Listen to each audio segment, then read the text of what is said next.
not intercept Phillip Rivers? Old man Rivers. Listen to me right quick, and I'll tell you why.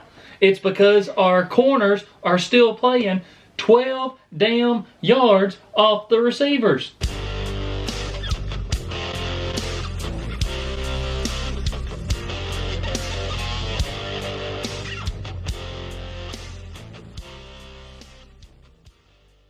What's up, guys? Welcome to the Titans Time Podcast. The Tennessee Titans are 6-3 after, a 5-0 start to this NFL season. They are now 6-3, and honestly, if you watched some of their games early in the season, you might have could have guessed that by the point they got to these tougher games later in the year, maybe this was a possibility. The defense has been terrible all year. Maybe aside from a game or two, they've been absolutely embarrassing. And now the offense is starting to slow down. We knew once that happened, listen, this is probably not going to be good for the Titans. So, lost to the Colts on Thursday night. The fucking Colts. Lost to the Colts on Thursday Night Football, 34-17. And you know, whenever we done our early predictions, I think we both said that the Colts were going to be the one team in the AFC South that the Titans split with. Yeah. But still a possibility. Right, still a possibility. But we said the Titans are going to win the one at home. If they're going to drop one to them, it's going to be the one in Indy. Yeah. But we should have looked back at last year and realized, hey, first meeting at home, Colts take it. Well, we shot ourselves in the foot. Yeah, you can't make the mistakes that the Titans made in this game and expect to somehow come out with a win. And I do have to say, the Colts are a good football team. I mean, they are. Their defense is solid. Their defense is solid. And Phillip Rivers, I think, was getting the ball out of his hands like every 2.1 seconds. Which is what he wants to do. He wants to make those quick throws. Here's get the ball out of his hand. Because honestly, Phillip Rivers is not, unless he's able to get the ball out of his hand really quick and hit these short routes, he's not a great quarterback. He's going to make mistakes and throw interceptions. Well, look, we talked about Phillip Rivers this. didn't throw one interception. Last night. Listen. How do you not intercept Phillip Rivers? Old man Rivers. Listen to me right quick, and I'll tell you why. It's because our corners are still playing 12 damn yards off the receivers. And you can't do that. We pressed more in the Bears game. And we made them hold on to the ball a little bit longer. The defense looked good in the first half of the Bears game. But here's the thing. They didn't look great in the second half. I mean, they started to go back to some of those tendencies. But still, is it time to have a true defensive coordinator? It's too late in the season. I mean, you keep saying that, but how do you get worse? How do you get worse? Honestly. Unless Dean Pease were to say, I'm coming out of retirement, bring me back, that's the only way I could see it working. What if they lock down a guy right now to keep another team from getting him in the offseason? I mean, maybe. Our defense does need work, but one thing I want to touch on is the special teams. Not just the special teams. It's all aspects of the game right now that we're getting big. Because when our offense isn't able to keep drives going and they're going 3 and out, our defense, they're not getting any rest.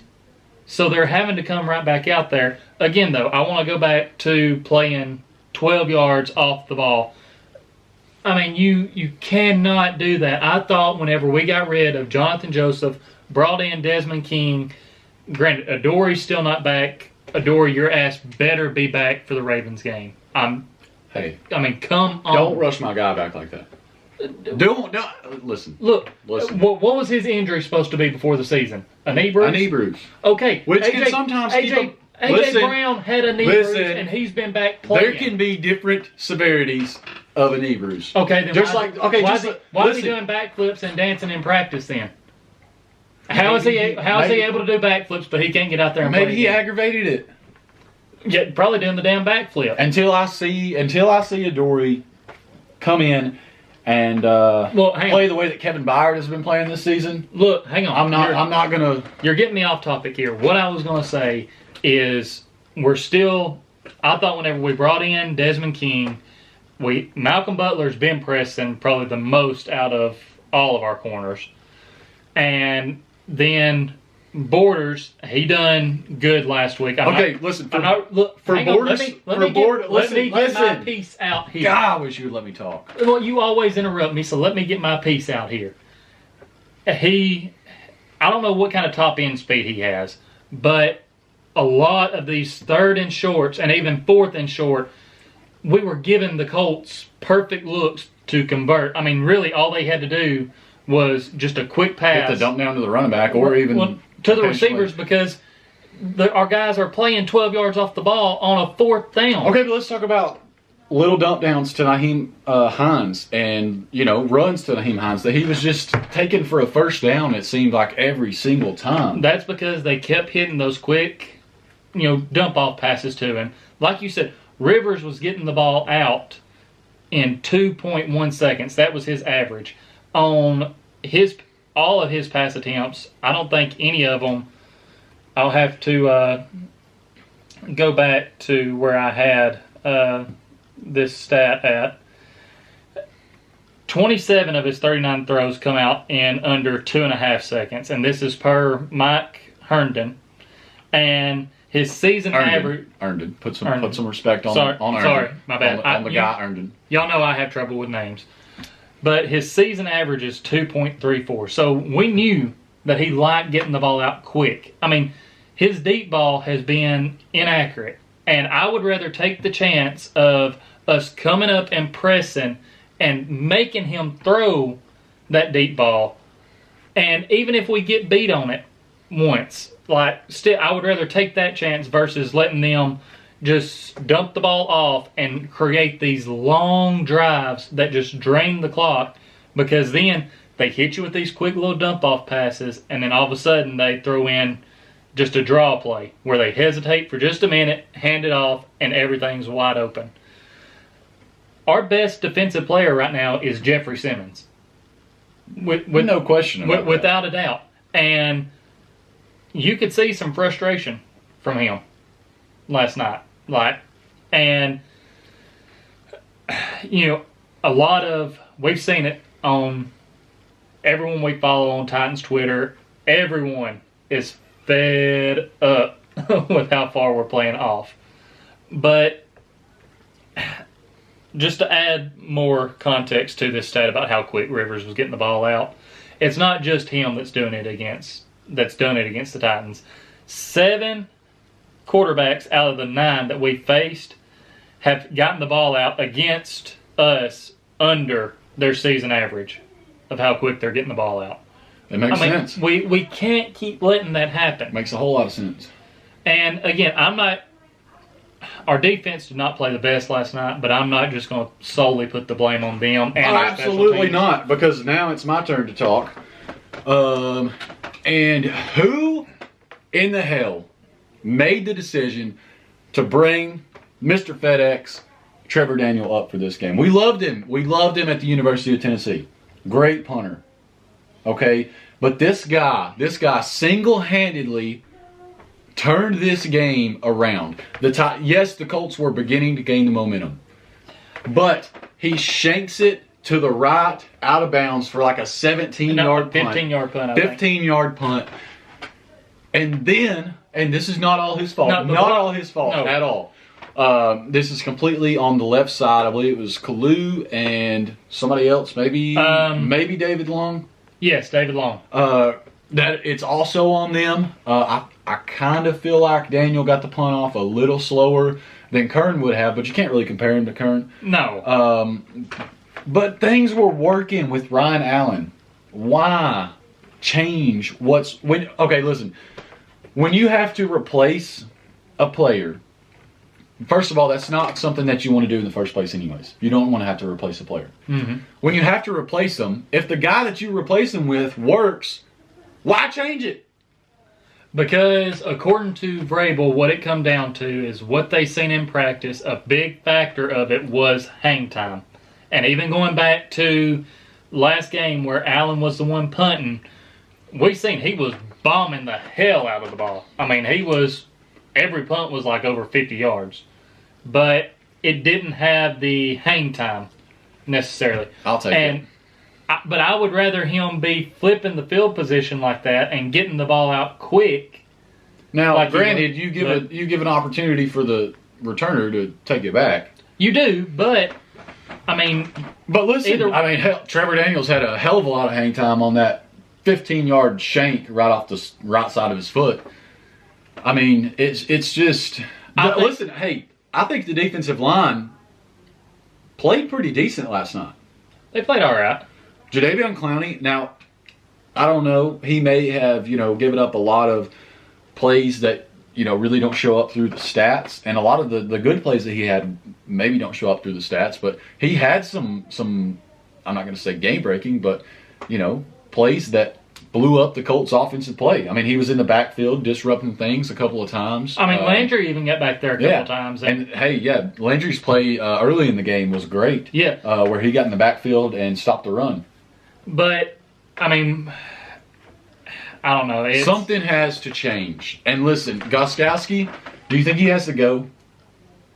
Do you wish he would go? I wish he would go. Do you think he will? No. Listen.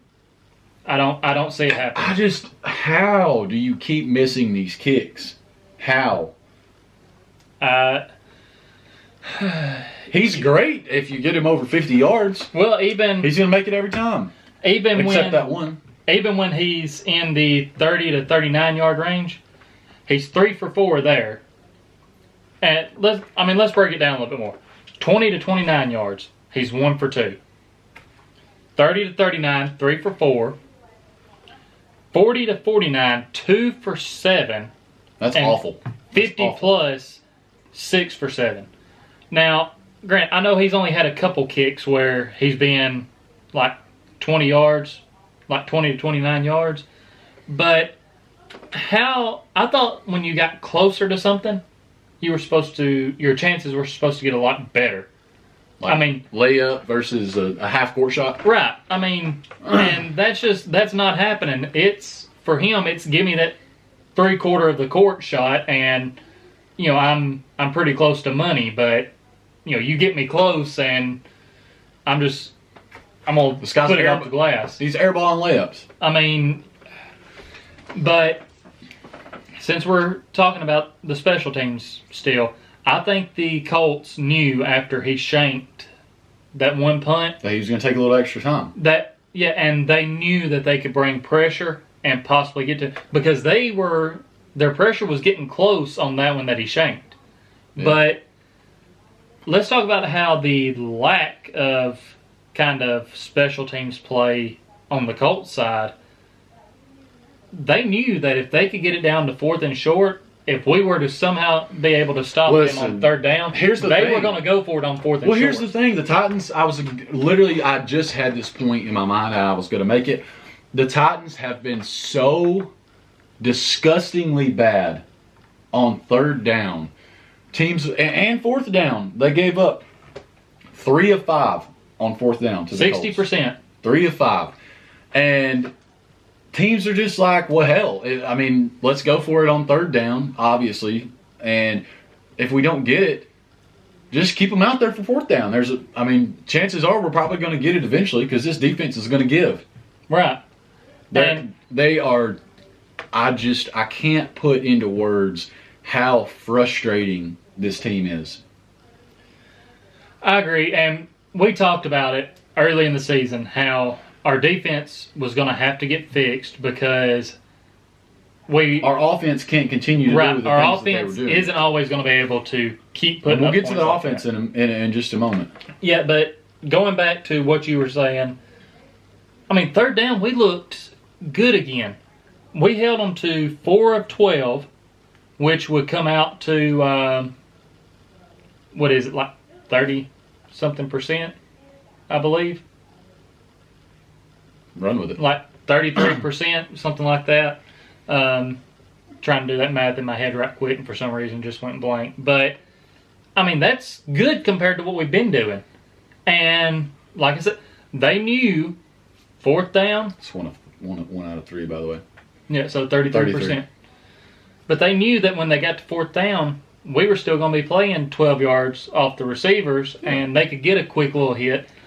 Huge. Yeah, because on third and two, every NFL offense is going to try to take a shot at the end zone and not, just try to get the first down. They're going to try to beat your corners, Now, listen, here's the thing. We got rid of Jonathan Joseph, and we're like, great, maybe they'll, start pressing and playing up on these receivers. They're still not doing it. Obviously, it's a coaching thing. Right, yeah, it's scheme. Okay, and here's something else that I would like to mention before we get off the defense and transition to the offense. I know we've sprinkled a little special teams in there because they suck as well. But maybe, if you don't think about bringing in a defensive coordinator, we've got a guy who was the defensive coordinator for the Redskins, or the Washington football team, Jim Haslett. We've got him on the defensive staff. I mean, do you think about maybe switching and letting him call the plays? I mean, at this point, I would be okay with that. I don't want to, if we're going to do something as far as changing the play caller goes for the defense. You want it to be somebody that's already there? I want it to be someone that's already there. I don't want to bring anyone in because I can't remember who made this point, but I've seen where someone made this point of if you bring at someone on Twitter. Yeah. With the credit for this. If you bring someone new in, then they're not going to know the scheme. Right. They're not going to know the players. But if you go with someone who's already there, they know these players. Right. They know the scheme. They can maybe find something that works. Yeah. But I mean, I'll tell you what has been a heck of a loss for this defense is losing Kerry Coombs. He went to Ohio State. Was the defensive backs coach for the Titans, and obviously, last season we had a decent secondary, talent-wise. They weren't, top of the league by no means, but they played really well at times, and I think that that's a testament to him, and this year has been a world of difference, and, I think maybe if he's still with the team this season, you might see a little bit of a difference. I mean, you could. He might at least be able to tell them what all of the Titans fans are trying to get the point across. Press. Yes. Get up. Press. I mean, I'm not even saying you have to do it all game long. Like, if there's times where you want to give cushion, okay. Like, well, listen. Okay, say like third and 20. Okay, maybe give a little bit of cushion. Give 8 to 10 yards. But listen. Okay, here's a great. Say the middle of this table is the first down. Mm-hmm. All right. If I'm standing around here with you, it's going to be hard for you to get past that. Well, you make. If I go stand all the way on the other side of the room, obviously you're going to get it. Right. And I want to say this, because this goes back to our pass rush. I know the Colts have been really good about Rivers getting the ball out quick so he doesn't get sacked. They also have really good protection that keeps teams from getting pressure on Rivers. Yeah. But the Titans had, like 2 or 3 opportunities to get Rivers down. They got 1 sack, and there were a couple times where they let old man Rivers avoid the sack. And I just, for the life of me, I cannot figure that out. But I think that's enough harping on the defense. I have the perfect segue for us to get to our offense. Whoa. Before we go to the offense, I was thinking along the same lines. We've harped on the defense. We've harped on the special teams. Let's, what were some positive things that it's going to be hard to find the needle in the haystack, but what were some positive things that you saw from this defense? From the defense, the goal line stand for one. Yeah, I mean, they proved. You would think that Phillip Rivers would have told, Indianapolis's coaching staff, like, hey, 4th and goal at the 1 yard line, do not go for it against this team, because they're more than likely they're gonna get the stop right here. Right. And plus, I mean, our corners can't play. They can only go like 10 yards off the ball there instead of 12. And, I mean, you're not going to see them standing in the back of the end zone, I don't believe. But that was a positive. Butler made some good plays. Would that not be just absolutely crazy if they were standing in the back of the end zone? Yeah. It's some Titans shit to do. I mean, Butler was close to having an interception. He couldn't get both feet in. Right. But heck of a catch, though. It was. And I mean, that's just some positives to me. The 2 fourth down stops that we did have they looked good. We were getting in the backfield, blowing up the play, and even our third down defense. Our third down defense is looking better. We're stopping teams on third down, but we got to keep that going on fourth down.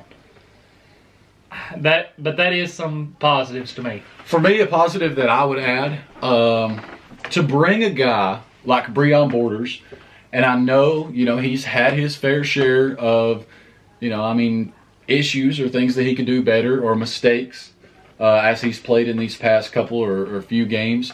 But to bring a guy like Breon Borders up from the practice squad and have him play the way that he has, fill in the way that he has in these past few games, honestly, I think that's a positive. I mean, finding a guy like that, just in the situation that they found him in, and I think he had like a 89 or a 88 coverage grade last night, and I know grades don't tell it all, but he only allowed 1 first down. Yeah, and he allowed like this. I do think he allowed 6 of like 7 catches. But this guy's been playing decent football, and he's a good tackler. He's good at helping the run game. Well, he's sure about himself. Yeah. Even if he's playing off the ball 12 yards, which still don't stop doing it. But don't stop doing it. No, like stop. Don't stop doing it. I'm not in the mood for the sarcasm on that right now. Are you ever really in the mood for sarcasm? Yes, but even when they get the ball out quick and he's playing off the receiver that far, he's not just driving to within 5 yards of them and stopping and breaking down, waiting for them to come to him. He's driving through them and trying to make the tackle right there. So I like that about him.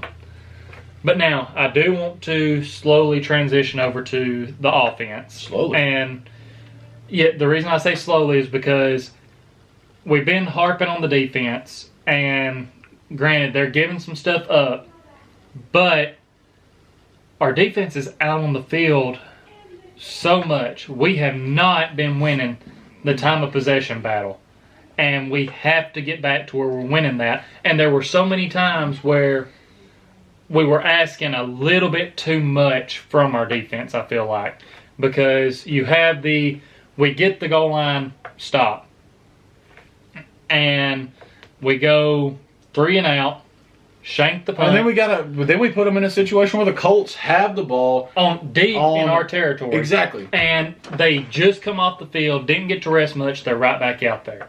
Granted, I know these are professionals, but if you look, most of the time the team that wins the time of possession battle wins the game because they wear down that other defense, the opposing defense, and they're able to get big plays because of it.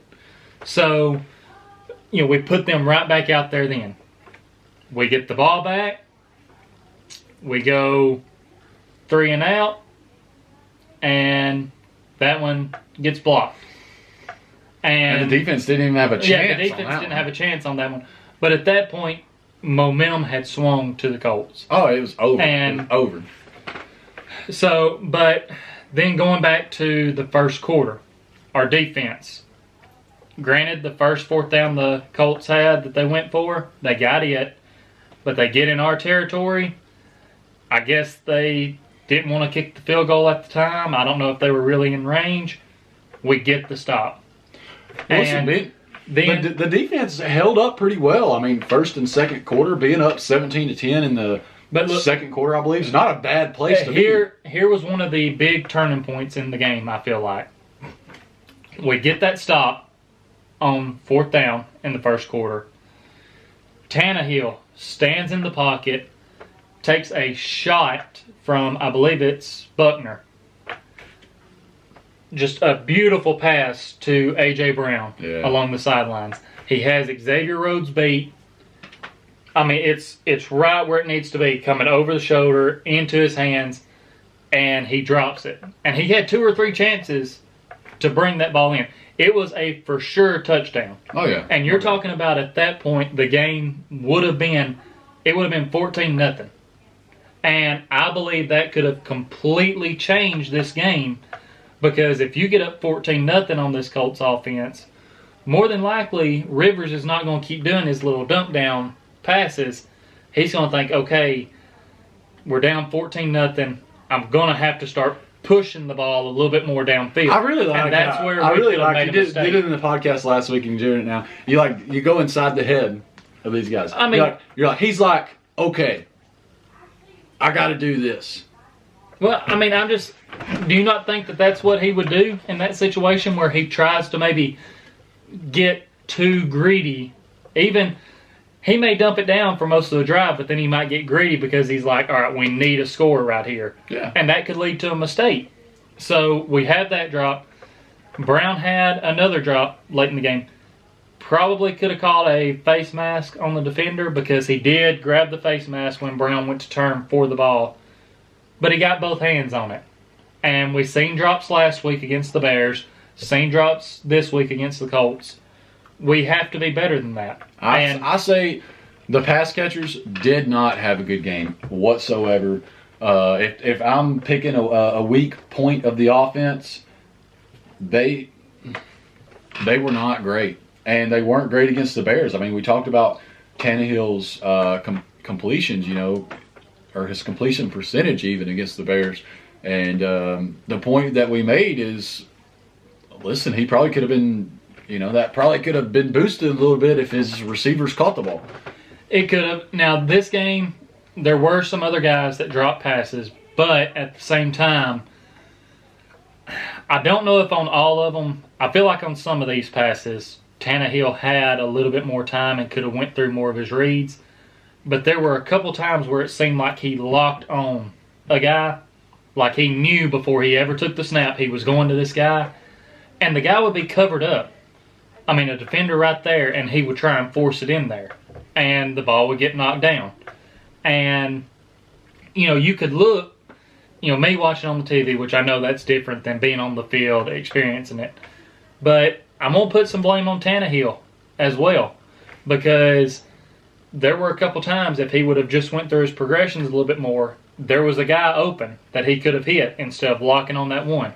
Yeah, Granted, there were times, some on Tannehill. Definitely. There were some times where he had pressure in his face and just had to get rid of it quick. He missed Jonnu on a corner route. In the end zone? No. We were on our side of the field, and he had Jonnu on a corner route, and he just overthrew him. I was about to say, I don't know if it was a corner route.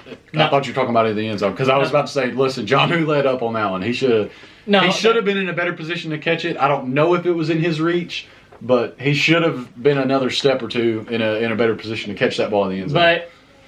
And then on the last drive that Tannehill played, I believe it was where we ended up going for it on 4th down instead of kicking a field goal. Down 17. But 2 plays in a row, 3rd down and 4th down, he was looking at the right side of the field both times. He had McNichols out of the backfield on the left side on 3rd and short, 4th and short, wide open. Could have got the 1st down, and he never looked over his way. He could have easily hit him, got the 1st down, possibly could have got more. But I am going to put some blame on him. And there's also some of the play calling. I'm not liking it. Our first drive, we went down and scored right away. Your toss play, your toss play deal kind of got shut down just a little bit. It did. I will be the first to say that, because I've been saying from. But they did them a little bit differently. They did, and they haven't ran them in a couple of weeks. And I don't think the Colts were expecting it.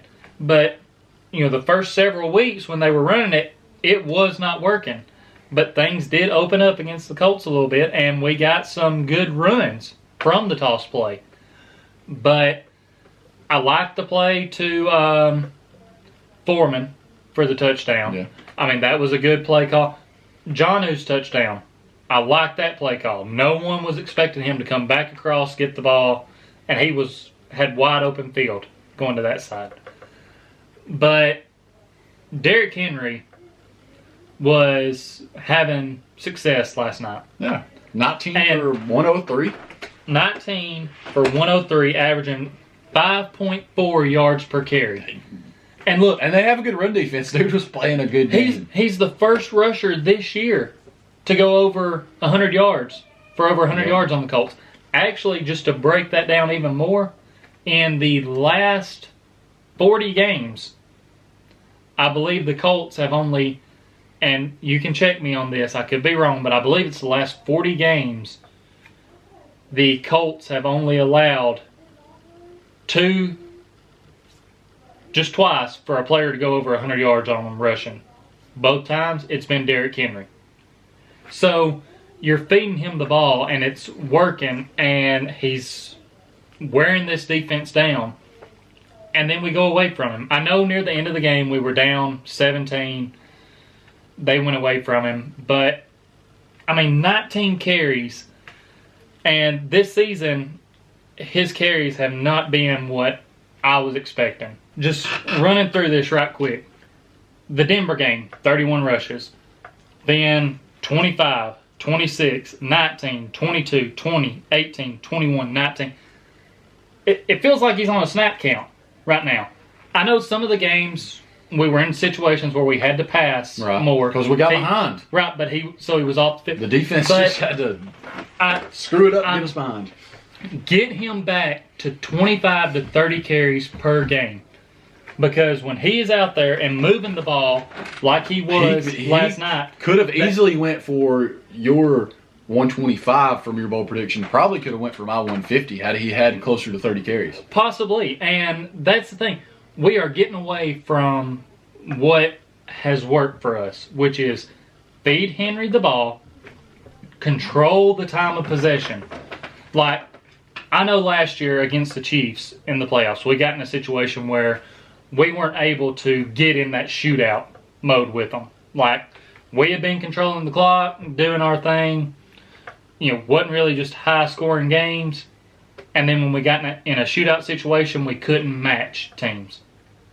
This year, we have proved that if we get in that shootout situation, we can match teams when our offense is clicking.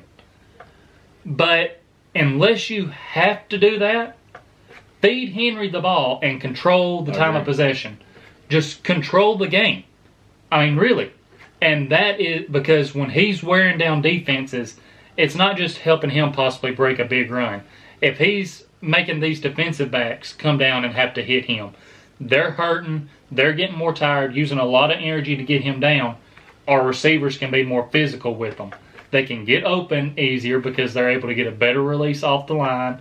These guys may be beat up enough where they're a step slower. It just works. And it's got to the point now. One of the play right before the punt got blocked, Titans ran a play action. Henry was actually on the field, which usually helps out in the play action passes more. Because when anyone else is out there, teams don't bite on it as hard. But I've noticed this the past several games. They run this play action, Tannehill fakes the handoff, rolls out to the right, and teams are sending a guy off of what would be their left edge of the defensive line and shooting him right at Tannehill. They're not falling for the play action there. They're shooting them right at Tannehill. It's like they're telling one guy, I don't care what happens, you go for him. Because when he's rolling out, he's got a guy right there.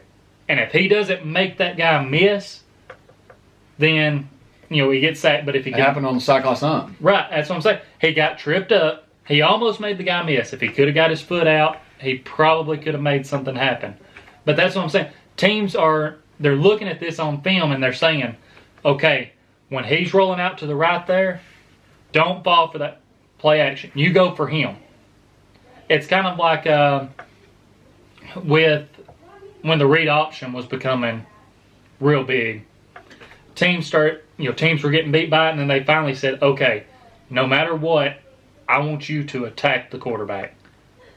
because then if they keep the ball, obviously you're already right there on them. But if they don't keep it, like they're presenting themselves as a runner at that time. So you're still getting that hit and discouraging them from doing that. So I feel like that's what teams are doing, and we have to find a way to fix that. And I think if you actually run Henry 25 to 30 times a game, then teams are going to be more likely to keep biting on that play action rather than saying, I'm going to hit Tannehill. I agree. I mean, what's your thoughts on the offense? Hey, I mean, once again, I think the receivers played a really bad game. Pass catchers in general, throw the tight ends in there as well. Had some good plays, but definitely, some drops from A.J. Brown. I mentioned Jonnu in the end zone. But that's not to put it all on them. I mean, Tannehill, like you said, did not have a great game either. Here and there, the offensive line had some struggles. But we knew this Colts defense was going to be tough. And so, you kind of going into the game, I kind of thought, well, hey, our defense is going to have to prove, that they have turned that corner. They have made the changes that they needed to make. And they're going to have to hold the Colts offense. They just weren't able to do that. I believe my score prediction was like 24-21. If they could have kept the Colts down in that range, I think it would have been a game like that. And, toss up of who wins. But they just let the Colts offense just go. And at that point, our offense just literally could gain no traction. I mean, they went into turtle mode. Yeah, I think the solution is going to be getting back to how we played last year that was so successful for us. We know now that if we have to get in that shootout, we can.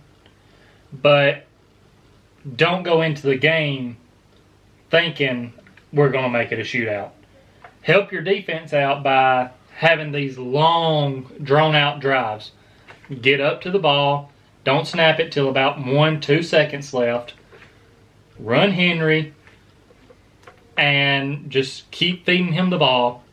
Get your play action built back up more, which, like I said, I know teams are figuring out the play action some. But I actually thought that this team was going to come in with a little bit more fire, I guess, after what happened with Corey Davis's brother and everything. And it was just some simple mistakes. And we have to be better in all aspects of it. And by the way, I have so much respect for Corey Davis. Oh, yes. For playing last night, man. I can't imagine how hard that must have been to do that. Absolutely, yeah.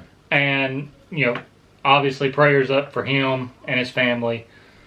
But, we got outplayed in all aspects of the game. Listen, right now, honestly, looks like the Colts are the best team in the AFC South. And things could change as we move on to the Ravens next week, and then the Colts again after that. Things could shift in the next couple of weeks, but as things stand right now, the Indianapolis Colts are the best team in the AFC South. That they are the top team right now. And Vrabel keeps saying that we have to play better and we have to coach better. I mean, yeah, that's pretty much. That leads to a win, man. I mean, that's usually what. I mean, the team that plays better and has better coaching is usually the ones that win the games. And I do want to, obviously we're being hard on these guys right now. This is still, we're still big Titans fans. We still have a lot of faith. Dude, we're not going to not be Titans fans just because they lose. I know. We went through Zach Mettenberger. We went through Jake. I liked Jake Locker, actually. We went through so many terrible years through the 3-13s. Even the years where, they gave us hope that they might make the playoffs. Right. Well, here's the point I was getting to. This team that we have, we know what they are capable of. And it pisses us off. Actually, you don't have anything. You're just a fan. just gonna toss that out there. It pisses us off when this team doesn't play up to what we know that they can do. I mean, A.J. Brown, still a hell of a receiver. I think going to end up being I think he'll at one point be the best receiver in the league. And Hope so. Definitely hope so. He had some drop passes or drop catches last night. And we can't have that. We need our guys to go out there and execute. I told you earlier today, the guy that was most consistent throughout the game last night was Derrick Henry, as far as our offense goes. I mean, the stats don't lie on that. And as far as defense goes, I mean, Jeffrey Simmons is always going to be hard to handle for the offense and wreck plays. But we got to be able to execute better in all aspects. And I don't know what needs to happen with our special teams, but something has to happen. Yeah. So listen, things are not going to get better until all aspects of the game improve for the Titans. I mean, special teams got to start making kicks. Brett Kern coming back hopefully next week. I mean, I don't know what the timetable is on that. I'm not sure about the timetable for him. I say that next week we will have Humphreys back. I don't see him staying in concussion protocol for another 10 days. I think the only reason he was out for this game was because it was a short week. Again, 10 days before they play again. And I think we need to get Adoree back in that time. I mean, it's been long enough. We need him back out on the field. As far as Kern, I'm not sure what his timetable is for return. But, I mean, hey, making kicks, getting Kern back will help with punting, obviously. So that kind of rounds out your special teams there. And, I mean, obviously you can't let things happen like Kalu and David Long did, where you're just letting people just come straight through the line and block the punt. But defensively, they got to stop playing so far off the receivers, which just leads to the defense getting absolutely gashed on run plays. And then offensively, don't drop passes. And I agree with you. Better play calls occasionally would help out. Now, Arthur Smith gets in his rhythm. And when he does, he's hard for a defensive coordinator to match. He is, but, I mean, we've been seeing where we'll have that rhythm for a drive, and then all of a sudden it's nothing. Well, and that's why I said he gets in his rhythms, and I mean, sometimes he's not in it, and you can definitely tell.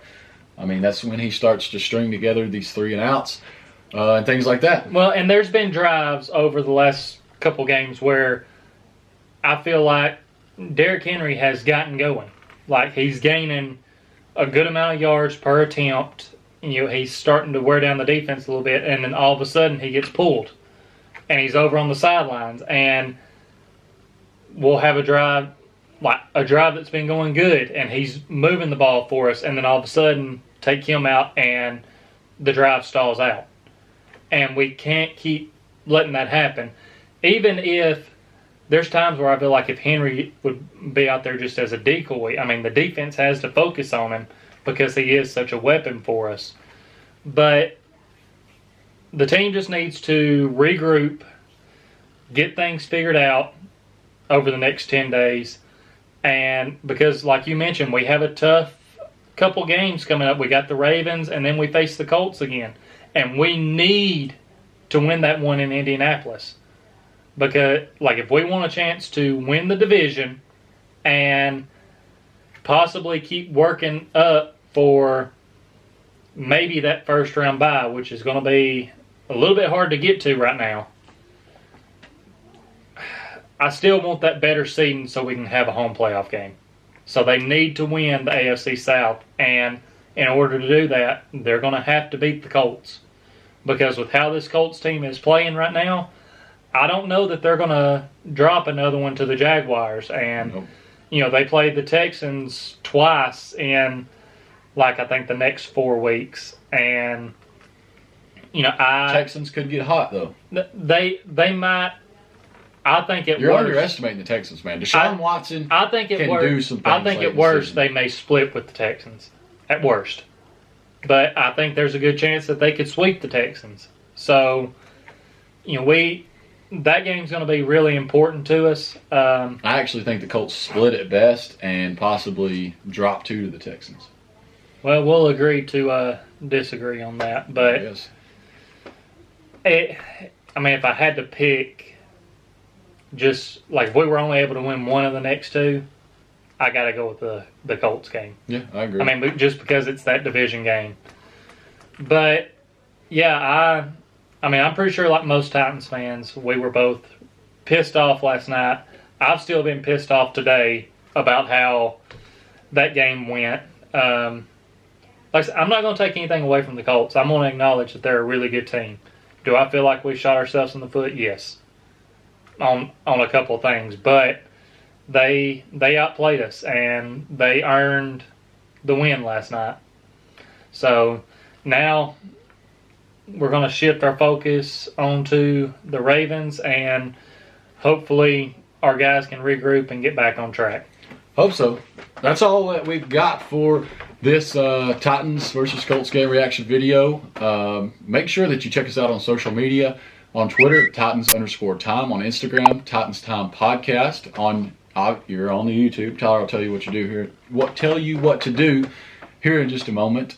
Check out our podcast. It's Titans Time. We're on any podcast platform. Those will come up on the screen. Also, our Facebook. I keep hounding on the fact that we've got rookie numbers on Facebook. Go like our page. It's Titans Time. And lastly, check out our website, titanstimepodcast.com. Guys, make sure you subscribe to our YouTube channel, turn on the post notifications, like the video, share the video, and leave us some comments on the video. We love the interaction. We always try and comment back or just get some type of interaction going. Tanner mentioned all of our social medias. Go check them out. Interact with us on there. He mentioned our podcast being on all the podcast apps. Go subscribe to our podcast there. Leave us a 5-star rating. Leave us some comments and some questions. We always make sure that we acknowledge those comments or get the questions answered on the next podcast. And we'll do the same. This has been Titans Time, and as always, tighten up.